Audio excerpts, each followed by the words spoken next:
Hey guys, कैसे हैं आप लोग। आई एम श्योर कि आप लोग जो बहुत ही अच्छे होंगे। सो गाइस, आज के इस वीडियो के अंदर मैं आप लोगों को बताने वाला हूं वीलैंस के बारे में। वीलैंस क्या है, क्यों इंपॉर्टेंट है, किस तरह से इनको हम कॉन्फ़िगर करते हैं और किस तरह से हम इनका बेनिफिट ले सकते हैं। तो ये सारी चीजें जो है मैं आज के इस वीडियो के अंदर आपको प्रैक्टिकली बताने वाला हूं। सो वीडियो को अंत तक जरूर देखिएगा गाइस।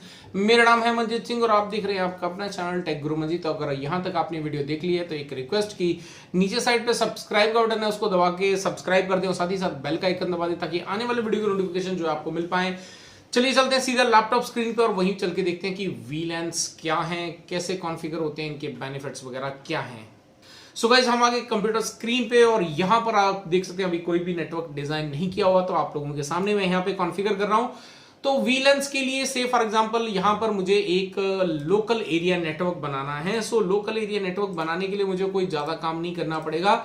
ये मैंने यहाँ पे जो है 3 या 4 कंप्यूटर्स ले लिए और इनको जो है मैं यहाँ से डायरेक्टली हमारा जो ये सिस्टम है, इनको डायरेक्टली हम एक स्विच के साथ में कनेक्ट कर लेते हैं। और ये मैंने यहाँ से और यहाँ से कनेक्ट कर लिया। अब यहां पर जो है ये हमारा बन गया है लोकल एरिया नेटवर्क। अब ये लोकल एरिया नेटवर्क जो है ये हमारे लिए क्या करता है, क्या नहीं करता। अब देखो, जैसे यहां पे कनेक्ट कर लिया, से फॉर एग्जांपल ये आपका जो कंप्यूटर है ये आपका अकाउंट्स का कंप्यूटर है और ये आपका जो है एचआर का कंप्यूटर है और ये वाला जो कंप्यूटर है इससे फॉर एग्जांपल आपका मार्केटिंग डिपार्टमेंट का कंप्यूटर है और ये जो है ये आईटी का यहाँ पे कंप्यूटर है। अब ऐसे में ये चारों कंप्यूटर्स जो हैं अगर किसी के एक के ऊपर भी कोई ब्रॉडकास्टिंग हुई तो हम सभी जानते हैं कि ब्रॉडकास्टिंग जब भी होती है तो आपके ऐसे डेटा पैकेट जनरेट होते हैं जो कि आपके लोकल एरिया नेटवर्क के अंदर कंप्लीट जितना बड़ा भी नेटवर्क होता है उन सभी के पास पहुंचते हैं। तो से फॉर एग्जांपल अकाउंट्स वाला ये जो कंप्यूटर है इसने एक ब्रॉडकास्टिंग पैकेट को किया, एक डेटा पैकेट जो है ट्रांसफर करा और वो गया यहाँ पे स्विच के पास और स्विच ने देखा कि वो अपने उसके मैक एड्रेस टेबल के अंदर उसकी एंट्री नहीं है, तो इसने क्या करा, यहाँ से उसको ब्रॉडकास्ट करा। तो ब्रॉडकास्ट करने का मतलब होता है कि यहाँ पे सिंपल वे में अगर बात करें, कोई ऐसा पैकेट अगर उसके पास आया जिसके बारे में उसको नहीं पता है कि उसको कहाँ पे डिलीवर करना है, तो इन दैट केस वो क्या करता है, उसकी कॉपीज बना लेता है। कॉपीज बनाकर वो क्या करता है, फिर इस कंप्यूटर के पास भी भेज दिया, एचआर वाले के पास में उसने एक कॉपी को मार्केटिंग वाले के पास भी भेज दिया, एक कॉपी को आईटी वाले के पास भी भेज दिया। तो यहां पर जो है पूरे नेटवर्क के अंदर ट्रैफिक इंक्रीज हो गया, राइट। तो ऐसे में ट्रैफिक आपका जो है अननेसेसरली जनरेट हो गया। अब इससे आपका जो है एक तो ये हो गया कि ये सारी जगह पे जा रहा है अननेसेसरली, जिनको रिक्वायरमेंट नहीं है वहां पर भी ये पैकेट जो है वो पहुंच गए। सो ऐसे में यहां पर जो है ये पूरा का पूरा जो है जो पैकेट्स एक दूसरे के पास पहुंच रहे हैं, इससे जो है आपकी प्राइवेसी का भी जो है यहाँ पे इशू बन जाता है। सो ऐसे में यहां पर जो है आपका एक सिंगल ब्रॉडकास्ट डोमेन बन जाता है। यू कैन सी यहां से ये पूरा का पूरा जो है एक सिंगल ब्रॉडकास्ट डोमेन में आ जाता है। अब ऐसे सिंगल ब्रॉडकास्ट डोमेन कहने का मतलब है जब भी किसी भी कंप्यूटर पे कोई ऐसा पैकेट जनरेट होगा जो कि इस स्विच के पास उसकी एंट्री नहीं है, तो ये हर बार क्या करेगा, ब्रॉडकास्टिंग करेगा और ऐसे में आपके नेटवर्क के अंदर ट्रैफिक जो है वो इंक्रीज हो जाएगा। तो यहाँ पे तो एक सिंगल हमने सिनेरियो लिया, लेकिन अगर यहाँ पे इमेजिन करो कि अगर आपके पास ऐसे जो है 100 स्विच लगे हों आपके लोकल एरिया नेटवर्क में, तो एक पैकेट की वजह से पूरे आपके नेटवर्क के अंदर कितना ह्यूज ट्रैफिक जो है वो जनरेट हो जाएगा। तो इससे बचने के लिए जो है आपके पास कई सारे तरीके हैं। वैसे तो एक तरीका यहाँ पर क्या है कि हम जो है यहाँ पर जो हमारे पास स्विच है इसको हम एक डिफरेंट तरीके से डिजाइन कर ले। अब डिफरेंट तरीके से कहने का मतलब है कि यहां पर जो हमारे पास जो ये कंप्यूटर्स हैं इसको, ये स्विच को हमने एक अलग कर देते हैं और यहां पर जो है हम एक और स्विच ले लेते हैं। तो ये हमने एक और स्विच ले लिया और उसके बाद जो है हम यहाँ पे बीच में एक राउटर ले लेते हैं। तो यहाँ पे अगर से फॉर एग्जांपल हमने ये बीच में एक राउटर ले लिया, तो ऐसे में आपकी जो कनेक्टिविटी है वो कुछ इस तरह से हम कर सकते हैं। तो यहां पर ये जो है हमारे पास हमने ये कर दिया, तो इससे हमारा क्या ट्रैफिक यहां पर 2 भागों में बढ़ गया, क्योंकि आपके जो ये राउटर्स हैं वो आपके जो है सिंगल ब्रॉडकास्ट डोमेन में जो है उसको मल्टीपल में स्प्लिट कर देते हैं, क्योंकि जितने नंबर ऑफ पोर्ट्स होते हैं उतने ही यहाँ पे ब्रॉडकास्ट डोमेन जो है इसके बनते हैं। तो ये आपका मल्टीपल ब्रॉडकास्ट डोमेन है और आपके स्विचेस जो है वो सिंगल ब्रॉडकास्ट डोमेन है। अब यहाँ पे क्या हुआ, अब हमारा जो एक सिंगल नेटवर्क था वो यहाँ पर क्या हो गया, 2 स्प्लिट, यहाँ पे जो ब्रॉडकास्ट है वो अब 2 भागों के अंदर डिवाइड हो गया। अब ऐसे में क्या होगा कि आपकी जो ट्रैफिक है वो कहीं ना कहीं जो है कम हो गई। लेकिन अभी भी से फॉर एग्जांपल अगर ये अकाउंट्स का है और ये जो है आईटी का है, तो यहां पर भी अभी भी जो है यहाँ पे इनके बीच में कोई ना कोई प्रॉब्लम इश्यूज हो सकते हैं। तो इससे बचने के लिए हमारे पास एक और तरीका है। और तरीका क्या है यहाँ पर कि यहाँ पर जो हमारे पास ये जो राउटर है इसको हम हटा देते हैं। अगर हम राउटर का इस्तेमाल नहीं करना चाहते हैं तो हमारे पास एक और तरीका है, और वो तरीका यहाँ पर क्या है कि यहाँ पर जो है मैं और 2 स्विच ले लेता हूं।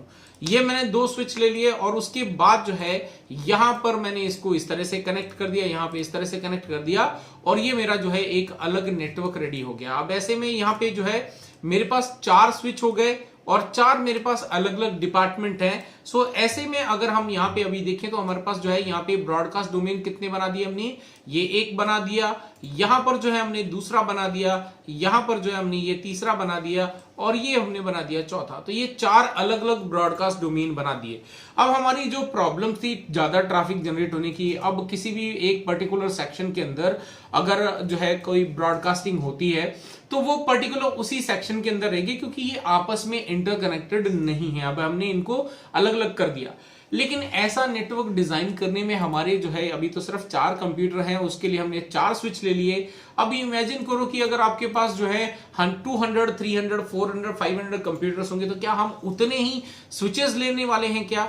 तो ऐसा नहीं पॉसिबल है, क्योंकि ऐसा करने जाएंगे तो हमारा जो नेटवर्क का जो आपका इंफ्रास्ट्रक्चर का जो कॉस्ट है वो बहुत बड़ी हो जाएगी, यानी कि करोड़ में पहुंच सकती है। सो इसीलिए हम यहाँ पे जो है वीलैंस का इस्तेमाल है। ये फिजिकली कनेक्टिविटी जो है हमारे लिए पॉसिबल नहीं है, ऐसे में हमारी कॉस्टिंग काफी बढ़ जाती है। सो इसकी जगह पे हम क्या करते हैं, यहाँ पर वीलैंस का इस्तेमाल करते हैं। तो वीलैंस का इस्तेमाल जब हम करते हैं तो यहां पर क्या होता है कि ये आपके जो फिजिकल कनेक्टिविटी कैसे बनी है वो हमने यहाँ पे 4 स्विच लिए और चारों स्विचेस को हमने जो है इस तरह से रख लिया। लेकिन जब हम आपकी वर्चुअल कनेक्टिविटी करते हैं, जो आपका वीलैंस है that is virtual local area network, तो ऐसे में आपका एक ही स्विच, अब एक सिंगल हार्डवेयर स्विच होता है, राइट, ये आपका एक स्विच है पूरा का पूरा। इसके अंदर हम जितने वीलैंस चाहिए हम उनको वर्चुअली डिवाइड कर लेते हैं। तो ये हमारा अगर एक वीलैन 10 हो गया, ये वीलैन 11 हो गया, ये वीलैन 12 हो गया, और ये हो गया वीलैन 13 हो गया। तो ऐसे में हमारे पास ये जो वीलैंस हैं वो हमारे लिए वर्चुअली हमने एक ही स्विच को जो है डिवाइड कर दिया। अब ऐसे में जितने भी पोर्ट्स हमारे पास अवेलेबल होंगे उन सभी पोर्ट्स पे हम उनको एक अलग सेक्शन के अंदर रखना चाहते हैं तो अलग रख सकते हैं। और ऐसे में हमारे पास से फॉर एग्जांपल कोई पोर्ट हमारे पास अवेलेबल है और उसके अंदर हम कोई एक और वीलैन क्रिएट करना चाहते हैं, तो से फॉर एग्जांपल यहाँ पे हमने जो है वीलैन 14 क्रिएट कर दिया और ये हमारा एक अलग डिपार्टमेंट है। तो ऐसे में हमारे पास यहाँ पे पॉसिबिलिटी है। लेकिन अगर हम हार्डवेयर की बात करें तो अगर हार्डवेयर ही जैसे हमने पहले नेटवर्क देखा कि इसको वर्चुअली ना क्रिएट करके अगर इंडिविजुअली स्विच क्रिएट करने पड़ते हैं, फिर हम अलग डिपार्टमेंट अगर इंटीग्रेट कर रहे हैं तो वहां पर हमें एक और हार्डवेयर की भी इंपॉर्टेंस पड़ेगी, नेटवर्किंग इक्विपमेंट की भी हमें जो है अलग से बाय करने की जरूरत पड़ेगी। तो ऐसे में हमारा जो इंफ्रास्ट्रक्चर कॉस्ट है उससे बहुत ज्यादा बढ़ती है। और ये वीलैन जो है हमारे लिए एक जो वर्चुअल हमारे पास जो लोकल एरिया नेटवर्क क्रिएट करने के हमारे पास जो ऑप्शंस हैं वीलैन जिसको कहते हैं हम, तो इससे हमारे पास जो बेनिफिट्स हैं वो बहुत ज्यादा इंक्रीज हो जाते हैं। सो अब जो है हम यहाँ पे बात करते हैं वीलैंस की बात कर रहे हैं। तो वीलैन में जो है अगर कोई भी आपका वीलैन है तो वीलैन की जो अगर नंबरिंग की बात करें, रेंज की बात करें, तो यहां पर जो है आपका 1 से लेके जो है वैसे तो 0 से होता है, लेकिन हम जो इस्तेमाल करते हैं वो 1 से लेके 4095 तक जो है हम इस्तेमाल कर सकते हैं। लेकिन जो वेल नोन है जो यानी कि आपके नॉर्मल स्विचेस हैं उनके अंदर भी जो हमारे पास रेंज अवेलेबल है तो वो है आपकी 1 से लेके यहाँ पे 1015 तक है, राइट। तो ऐसे में हमारे पास जो है यहाँ पे ये पूरी की पूरी रेंज जो है हमारे पास अवेलेबल है जिससे हम क्रिएट कर सकते हैं। तो हमारे पास जो है यहाँ पे 1000 कह सकते हो आप, 1000 वीलैन हम जो है किसी भी नॉर्मल स्विच के अंदर क्रिएट कर सकते हैं। अब इन वीलैंस को क्रिएट कैसे करा जाता है और हमारे जो पोर्ट्स हैं वो आपके जो है बेसिकली यहाँ पे वीलैंस को जब भी हम इस्तेमाल करते हैं तो उनके पोर्ट्स का भी हमें ध्यान रखना होता है। तो जो आपके ऐसे पोर्ट्स हैं, से फॉर एग्जांपल ये आपका एक स्विच है, इस स्विच के साथ में आपके पास ये जो 2 पोर्ट हैं सपोज कर लो, और यहाँ पर एक और स्विच है और इसके अंदर भी आपके पास 3 पोर्ट हैं। ये जो पहला पोर्ट है उसको आपने एक एंड कंप्यूटर से कनेक्ट कर दिया, यहां पर भी एक कंप्यूटर है, ये भी आपने एक जो है अलग कंप्यूटर से कनेक्ट कर दिया, यहां पर आपने एक कंप्यूटर के साथ में इसको कनेक्ट कर दिया, यहां पर जो है आपने एक कंप्यूटर के साथ में इसको कनेक्ट कर दिया। अब से फॉर एग्जांपल ये जो ऊपर वाले हैं वो आपके VLAN 10 के अंदर कॉन्फ़िगर कर दिया आपने दोनों स्विचेस के अंदर। ये जो नीचे वाले पीसी हैं उनको जो है आपने VLAN 20 के अंदर जो है कॉन्फ़िगर कर लिया, ये VLAN 20 के अंदर कॉन्फ़िगर कर लिया। अब जब ये दोनों स्विचेस की जो आपस में कनेक्टिविटी करोगे, तो ये जो कनेक्टिविटी करोगे तो ऐसे में आपका जो डेटा है वो ट्रैवल नहीं करेगा, क्योंकि यहाँ पे जो एंड डिवाइस के साथ में जो पोर्ट आपके कनेक्टेड होते हैं वो आपके यहां पर कहलाते हैं एक्सेस पोर्ट। तो एक्सेस पोर्ट जो है वो आपके सिर्फ एक सिंगल VLAN का जो डेटा ही लेकर चलते हैं। तो ये जो हम आपके networking device to networking device जो है जो आपके लिंक होंगे, इन पोर्ट्स को हमें जो है ट्रंक पोर्ट जो है क्रिएट करना पड़ेगा। तो जैसे ही हम यहाँ पे ट्रंक पोर्ट क्रिएट करते हैं तो ये ट्रंक पोर्ट की आपकी जो रेंज है, यानी कि वो आपके मल्टीपल यहाँ पे जो है मल्टीपल आपके जो VLANs है उसका डेटा यहाँ पर ये लेके जा सकता है। तो ये हमारे पास बेनिफिट्स है। अभी इसको जो है प्रैक्टिकली एक बार कॉन्फ़िगर करके देखते हैं कि ये जो VLAN जो है किस तरह से कॉन्फ़िगर किए जाते हैं, कैसे एक्सेस पॉइंट क्रिएट करे जाते हैं और एक्सेस लिंक जो है क्रिएट करे जाते हैं और कैसे ट्रंक लिंक क्रिएट करे जाते हैं। तो यहां पर जो है मैं 2 स्विच लेने वाला हूं आप लोगों को प्रैक्टिकली दिखाने के लिए।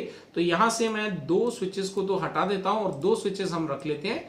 तो ये हमने यहाँ पे रख लिए। अब इनको जो है हम आपस में डायरेक्टली यहाँ पे इस तरह से कनेक्टिविटी कर देते हैं, यहां से ऐसे कनेक्टिविटी कर देते हैं और फाइनली इन दोनों स्विचेस को हम इस तरह से कनेक्टिविटी कर देते हैं। अब मैं यहाँ पर अलग अलग कलर ले लेता हूं ताकि हम जो है अलग अलग VLANs को डिफाइन कर सके। से फॉर एग्जांपल ये हमारे पास जो है VLAN 10 है, रखेंगे इसको, ठीक है ना। ये येलो वाले अलग एक VLAN के अंदर रहने वाले हैं और यहां पर जो है एक ये जो ग्रीन वाले हैं ये अलग एक VLAN के अंदर रखने वाले हैं। तो ये 2 VLAN हम यहाँ पे डिफाइन करेंगे। तो इसके बाद जितने भी आप VLAN डिफाइन करोगे वो सारे के सारे VLAN जो है आपके बिल्कुल इसी तरह से काम करेंगे। तो अब जो है हम यहाँ पे कॉन्फ़िगरेशन कर लेते हैं।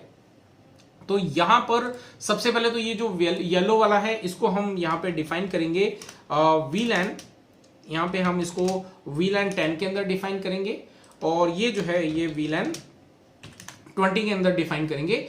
लेकिन IP रेंज जो है इन सभी कंप्यूटर्स में हम एक ही रखेंगे। IP एड्रेस की जो हमारे पास रेंज होगी वो 192.168.10/24 क्लासफुल का ही IP एड्रेस मैं यहाँ पे लूंगा। तो यहाँ पर जो है इन कंप्यूटर्स को 1 by 1 हम IP एड्रेस कॉन्फ़िगर भी कर देते हैं। सो यहाँ पर जो 192.168.10.1 कर लेते हैं यहाँ पे, और जो है इसको हम कर लेते हैं 10.2। तो यहां पर हम कर लेते हैं 192.168.10.2 और इसके बाद जो है यहां पर कर लेते हैं 10.3। तो 192.168.10.3 और इसके बाद जो है यहाँ पे लास्ट वाला जो हमारा कंप्यूटर इसको कर देते हैं हम 10.4। तो 192.168.10.4 कर दिया हमने यहाँ पे डिफाइन। अभी अगर हम इसको विदाउट VLAN कॉन्फ़िगर किए अगर हम इनको आपस में पिंग करते हैं तो यहाँ पे बहुत आसानी से जो है हम यहाँ पे पिंग किया जा सकता है। तो पिंग मैं यहाँ पे कर लेता हूँ 255 और सॉरी नॉट 255 और यहाँ पर जो है मुझे 192.168.10.1 को पिंग करते हैं। यू कैन सी 1 से जो हमें रिप्लाई मिल रहा है और इसी तरह से अगर मैं यहाँ पे जो है 10.4 से करता हूँ तो 10.4 भी हमें रिप्लाई दे रहा है। तो ये हमने यहाँ पे डिफाइन कर दिया। यू कैन सी यहाँ पे बहुत अच्छे से हमें जो है रिप्लाई मिल रहे हैं। तो अब हम जो है स्विच नंबर 1 पे चलते हैं। तो यहाँ पर जो है VLANs कैसे क्रिएट करे जाते हैं, तो यहाँ पर जो है हम चलते हैं एनेबल करते हैं, let's go into global configuration पे। यहाँ पर हमने लिखना है VLAN 10 और इसको जो है अगर नाम देना चाहते हो तो आप डायरेक्टली नाम और उसको कर देते हैं IT। तो ये हमने यहाँ पे डिफाइन कर दिया। सेकंड जो हमारा VLAN जो है वो हम यहाँ पे रखेंगे VLAN 20। तो ये हमने यहाँ पे क्रिएट कर दिया। अब इसके बाद जो है हम यहाँ से एग्जिट करते हैं और यहाँ पे इंटरफेस F0/2 ये जो इंटरफेस है ऊपर वाला, ये वाला जो इंटरफेस है ये वाला आपका किससे कनेक्टेड है, एंड डिवाइस से। तो इसको हम क्या करेंगे स्विच पोर्ट मोड और इसको हम डिफाइन कर देंगे एक्सेस के अंदर और स्विच पोर्ट एक्सेस और VLAN 10। तो ये हमने VLAN 10 जो है इसको डिफाइन कर दिया। तो यू कैन सी यहाँ पे ऑरेंज हो गया। जब भी हम किसी भी नेटवर्क के अंदर कोई भी पोर्ट को कुछ भी चेंजेस करते हैं तो उसके ऊपर जो है वो वापस से एक बार डाउन होकर वापस से अप होता है। तो यहाँ पे इसीलिए लाइव प्रोडक्शन नेटवर्क के अंदर जो है हमें इसको बिल्कुल नहीं करना है। तो इंटरफेस F0/1 को कर लेते हैं जो कि नीचे साइड का है और इसके अंदर जो है हम यहाँ पे डिफाइन करते हैं स्विच पोर्ट मोड एक्सेस और जो है स्विच पोर्ट एक्सेस VLAN अब यहाँ पे जो है 20 दे देते हैं। तो अब ये जो तीसरा इंटरफेस है तो यहां से हम एग्जिट करते हैं इंटरफेस F0/3, क्योंकि ये स्विच टू स्विच कनेक्टिविटी है तो इसको हमने जो है मल्टीपल डेटा वीलन का डेटा यहाँ पे ट्रेवल करवाना है। सो हमें इसको डिफाइन करना पड़ेगा स्विच पोर्ट। तो यहाँ पे हम कर देते हैं स्विच पोर्ट मोड ट्रंक, तो ये हमने ट्रंक डिफाइन करना है। इसी तरह से जो है हम स्विच नंबर 2 पे चलते हैं और यहां पर जाकर भी जो है हम इसको कॉन्फ़िगर करेंगे, एनेबल करते हैं। Let's go into global configuration, interface F0/2 पे जाते हैं और इसको कर देते हैं स्विच पोर्ट मोड एक्सेस और स्विच पोर्ट मोड एक्सेस और यहाँ पे स्विच पोर्ट एक्सेस VLAN 10। तो ये हमने यहाँ पे डिफाइन कर दिया। यू कैन सी ये दूसरा तरीका है कि अगर आपने कोई VLAN पहले से नहीं क्रिएट करा तो जैसे आप उसको असाइन करते हो एक्सेस को, तो यहाँ पे ऑलरेडी यहाँ पे लिख के आ रहा है access VLAN does not exist, तो क्रिएटिंग VLAN 10, तो उसने VLAN 10 जो है वो क्रिएट कर दिया है। और यहाँ पे जो है DTP प्रोटोकॉल की वजह से ये आपका जो F0/3 है वो ऑटोमेटिकली ट्रंक पोर्ट में कन्वर्ट भी हो गया है। तो यहाँ पे जो है आगे चल के हम DTP प्रोटोकॉल के बारे में डेफिनेटली मैं आप लोगों को बताने वाला हूँ। सो इंटरफेस F0/1 पे चलते हैं और यहाँ पे इसको कर देते हैं स्विच पोर्ट मोड एक्सेस और यहाँ पे जो करेंगे स्विच पोर्ट एक्सेस VLAN 20। तो ये हमने यहाँ पे डिफाइन कर दिया, ये पोर्ट भी हमारे आप हो चुके हैं। तो यहाँ से एंड करते हैं शो इंटरफेस और ट्रंक करके एक बार चेक कर लेते हैं। यू कैन सी जो है यहाँ पर हमारे पास .1Q एनकैप्सुलेशन के साथ में जो है ट्रंकिंग प्रोटोकॉल जो है ट्रंकिंग जो हमारा पोर्ट है लिंक जो है वो जनरेट हो चुका है। तो VLAN 10 रेडी है कम्युनिकेशन करने के लिए, सारे पोर्ट क्लियर हैं यहाँ पे। सो अब अगर मैं यहाँ पे 10.4 से क्लियर या 10.3 से अगर मैं पिंग करूंगा तो मुझे रिप्लाई यहाँ पर नहीं मिलेगा, क्योंकि 10.3 जो है वो ये वाला है। अब ये हम एक सिंगल रेंज में है, लेकिन क्योंकि अभी जो है ये एक डिफरेंट VLAN के अंदर चला गया तो ये आपस में कम्युनिकेशन जो है इनका नहीं हो पाएगा। VLAN 10 से 20 को अगर आपको कम्युनिकेट करवाना है तो इन दैट केस आपको यहाँ पे लेयर 3 डिवाइस की जरूरत पड़ेगी। सो अभी यहाँ पे कोई लेयर 3 डिवाइस अवेलेबल नहीं है, सो यहाँ पे कम्युनिकेशन एस्टैब्लिश करवाना पॉसिबल नहीं है। तो यहाँ से जो है हम इसको दोबारा से अब अगर पिंग करते हैं VLAN 10 टू VLAN 10, तो यहाँ पर जो है मैं 10.1 से करता हूँ, यू कैन सी रिप्लाई हमें मिल रहा है। तो ये है हमारे पूरे VLANs के बेनिफिट्स और इस तरह से हम जो है VLANs को कॉन्फ़िगर करते हैं। सो आई होप कि आप लोगों को जो है ये पूरा कॉन्फ़िगरेशन, इसके बेनिफिट्स वगैरह जो है आपको अच्छे से समझ में आए होंगे। सो गाइज फिर मिलते हैं एक और नए वीडियो के साथ, टिल देन स्टे सेफ।